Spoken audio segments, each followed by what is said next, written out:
आज एगो भोजपुरी गाना बा, मार्केट में हिट चलता अभी। कोशिश करता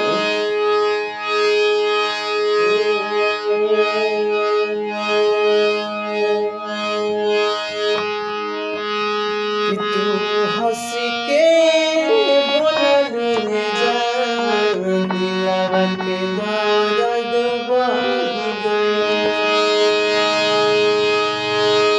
कि तू हंस के बोललू रे जान, दिलवा के दर्द बढ़ गइल। तू हंस के बोललू रे जान, दिलवा के दर्द बढ़ गइल। तोहरा प्यार में पागल ई दीवाना हो गइल। तू हंस के बोललू रे जान, दिलवा के दर्द बढ़ गइल। तू हंस के बोललू रे जान, दिलवा के दर्द बढ़ गइल। छोटा अंतरा बा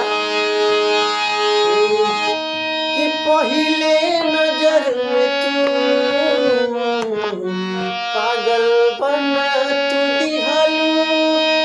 देखनी जब से तुहके जान, घायल बना तू दिहलू। कि चांद जसो सूरतिया ये जान, अखिया के सपना पूरा भइल। तू हंस के बोललू रे जान, दिलवा के दर्द बढ़ गइल। तू हंस के बोललू रे जान, दिलवा के दर्द बढ़ गइल। निमन लगा होखे लाइक कर दी, चैनल के सब्सक्राइब कर दी।